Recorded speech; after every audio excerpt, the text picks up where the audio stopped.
Rev Pro live in London, 97 is in the books. We've just gone off air a few minutes ago. Dave Bradshaw here, as always, with Rev Pro owner and booker, Andy Quildan. Andy, I gather you've been on holiday. I was expecting you to come back and look relaxed. It doesn't seem to be the case. I'm very tanned, Right? Yeah. but yeah, it's been quite a stressful time. So Tell us why. You think this is your therapy couch. Tell us what's been going on. well, you like exclusives here, don't you? So this is some exclusive news. I'm not sure if it's good news or bad. Well, we're going to turn a negative into a positive. Now, listen. So at London Cockpit, we went 51 shows at the London Cockpit. In those live in London events, and right here at 229. After tonight's show, I believe that's 47 shows that we've produced here at the 229. We'll be back in August for show number 48. That includes a pop-up show, by the way, because there's the maths. So we're back for show 48 in August. But after that point, we have been informed that pro wrestling shows can no longer take place at the 229. So I woke up to my second morning on holiday with a completely different time zone to the news that we're going to get to live in London 98 and we will be out. So live in London 98, not out though, because that's not the spirit of Revolution Pro Wrestling. That's not what we do. You know, we don't give up, we keep going. We kept going through a pandemic, and I feel like it's very important to have a monthly London home.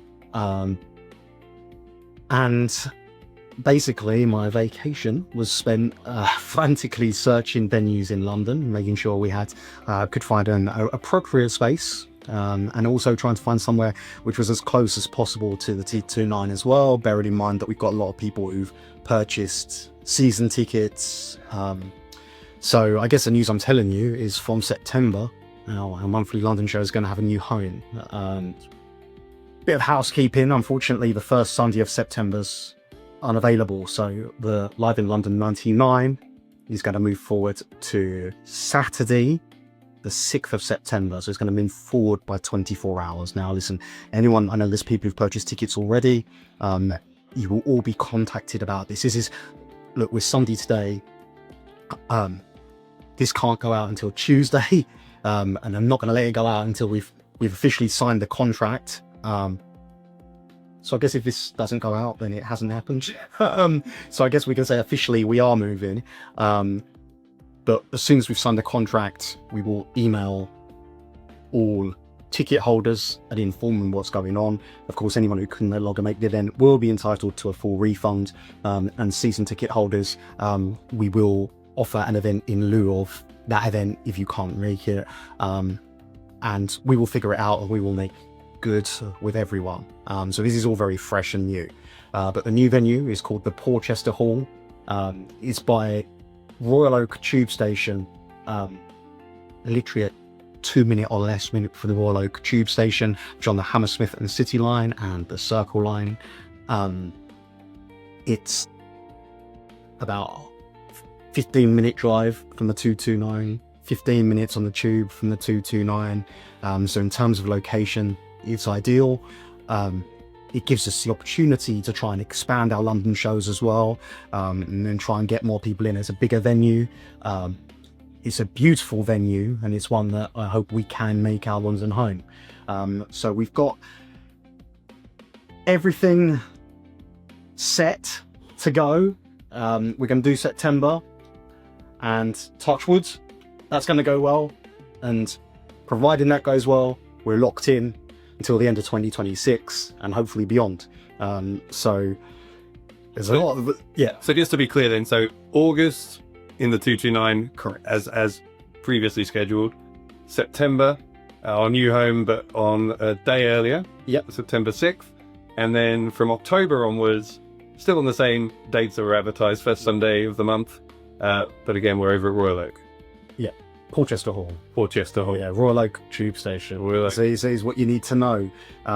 So I was knocked for six when we got this news because we love it here at the 229, but it is what it is. And we've got to turn this negative into a positive. We're going to use it as an opportunity to grow. Of course, moving to this venue will entail more costs for us. So we just need to get more people through the doors. That's it at the end of the day. We hope that everyone watching this and everyone who's supported us at the 229 will come across with us to the Porchester Hall, and we can show Porchester Hall what a great product Revolution Pro Wrestling is and how great the fans of Revolution Pro Wrestling are. Yeah, I'm looking forward to a new chapter, because that's all we can do. And like I say, initially when you hear the news, you can think it was a negative, but then when you just Google Porchester Hall, it's a beautiful venue. And like I say, it gives us a capacity for growth, enables us to keep doing what we're doing, running these shows monthly in London, in central London, keeping the events in central London as well, was something we really wanted to do. And yeah, I feel like almost a sense of exhaustion and accomplishment at having achieved finding this new venue within the space of 7 days, and obviously getting everything up for this show, which was obviously why it was a little bit late, also given the fact that I was on holiday, and getting the tag league announced, and being able to look forward full steam ahead to, like you say, Dave, you said it in the previous ones of these, just an exciting summer, where it's just non-stop action week after week after week. Never go on holiday. That's the moral of the story. Let's talk about some of the action we got coming up before September. First of all, next week we are in Coventry, and we now know 2 of the matches for Coventry were revealed tonight, if you like, by what happened. To start with, Zozaya has challenged Jay Joshua to a last man standing match to hopefully finally settle their differences in Coventry. Also, of course, we had the 3 first round matches from the #1 contender tournament for the Undisputed British Women's Championship. The final of that, a 3-way that's going to go on next Sunday. Yeah, absolutely. Well, listen, so first of all, yeah, Jay Joshua and Zozaya, it's been a crazy few months for those two. Like, 2 of, I feel like Jay Joshua, obviously, he believes that he should be receiving the plaudits that Zozaya gets. And Zozaya, it's never been personal for Zozaya until recently. I think you saw the animosity between the pair spill over tonight. But for Zozaya, it's about the art of the sport of professional wrestling. As he's painting this magic artwork every time he appears in a squared circle. But this is meaning we're seeing a different side of him altogether, and Jay Joshua perhaps can take credit for bringing that out of Zozaya. So it's going to be an all-out war. Of course, we already know we've got Trent Seven and Chuck Mambo also happening next week, and like you say, Dave, we're going to find out who the #1 contender to the Undisputed British Women's Championship will be. Listen, Nina Samuels took a knock tonight, so we're going to have to wait and find out if medically she's going to be cleared to compete next week. But as it stands, it will be Nina Samuels versus Kangji versus Emerson James in an elimination match. Sapphire Reed. Who did I say? Kangji. I said Cat. Wow. Yeah. Wow. It's a surprise, right? My mind is frazzled, and I surprised myself because I pride myself on one take. So we're going to leave this as one take. Okay.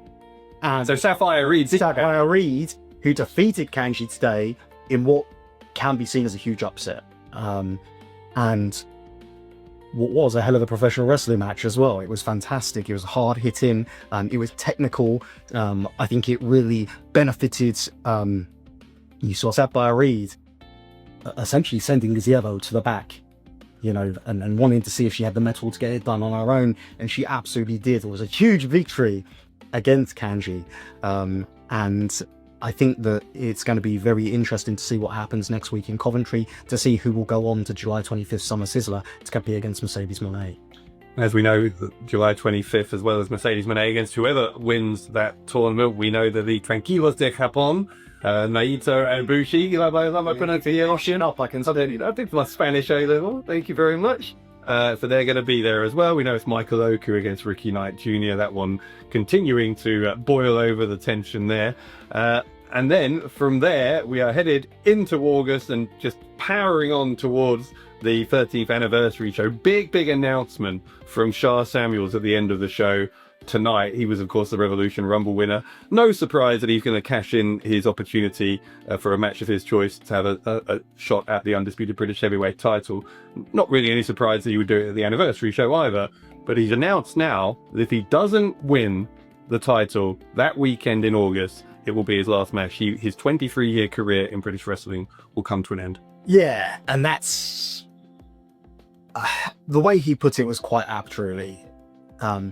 It's either going to be the greatest night of his life, or it will be an apt way to end a professional wrestling career in front of his friends, in front of his family, in front of a passionate Revolution Pro Wrestling crowd, and at the biggest celebration of the year for Revolution Pro Wrestling. He was here on day one, and will the 13th year anniversary of day one, almost to the day, 3 days shy of 13 years, will that be the last professional wrestling match of Sha Samuels' career? You know, it's very fitting, it's very apt, whichever way you colour it, and it's added a real sense of intrigue. And listen, it's tough, because when wrestlers start talking about retirement, you feel like maybe it is time, you know, and Sha Samuels has toyed with the idea of retirement before. That was before he won the Rumble. That was before he won the Rumble, yes, but he's used that word retirement again, and it'd be interesting to see the mindset that Sha Samuels has as he approaches the 13-year anniversary show. Will it be Ricky Knight Jr.? Will it be Michael Oku, who he competes against? Could it even be someone else? I don't know. You know, there's a lot of wrestling to be done between now and then. And if I've learned anything, is to expect the unexpected.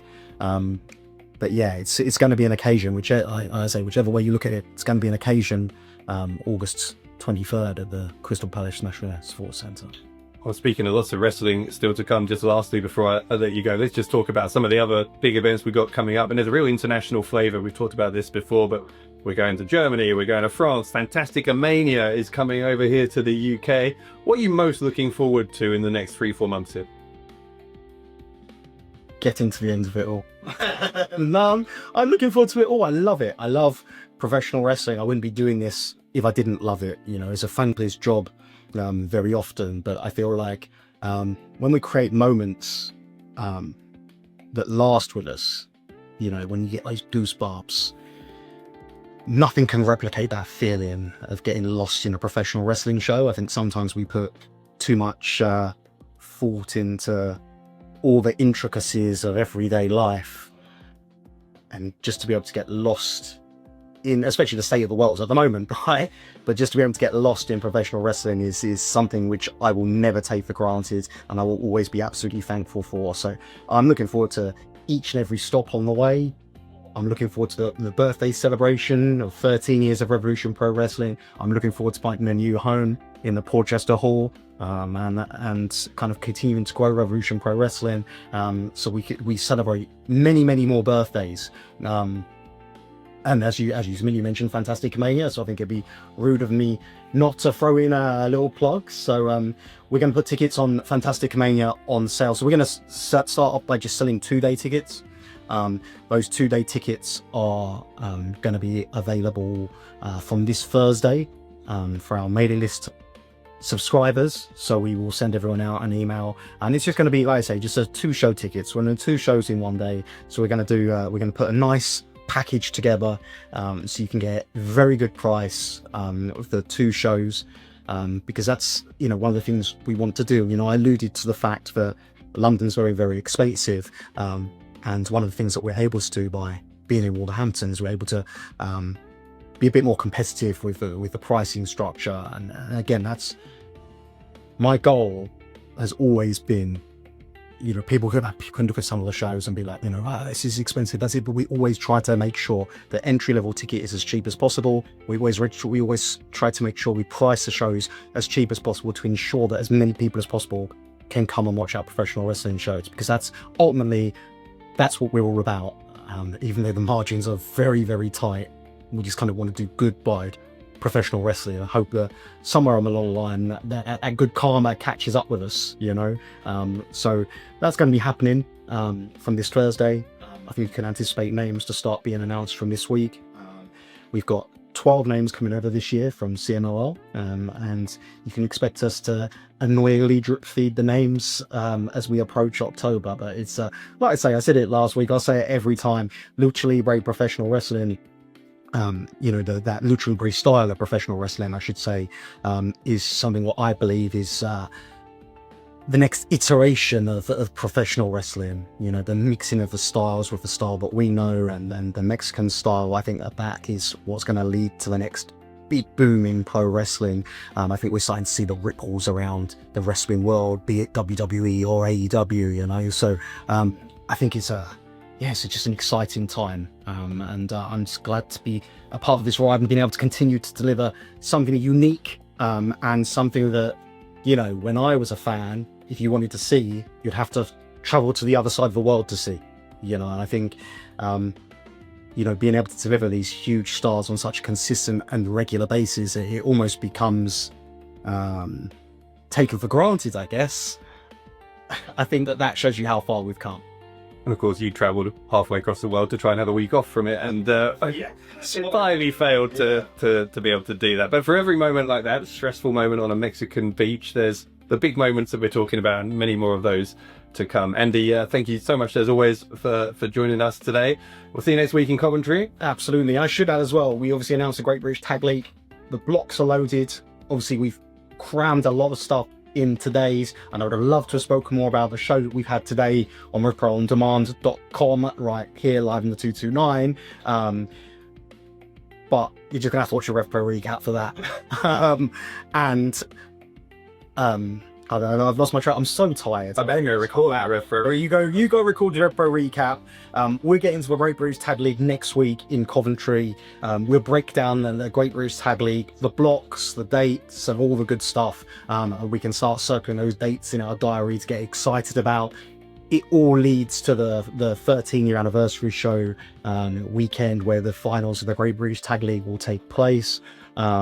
So some frantic scheduling to get all in and make it fit, but it has worked. The blocks are excited, and we'll talk about that more next week. So yeah, stacked tournament bracket, certainly. We will talk more about that next week. In the meantime, Andy, thank you for joining us.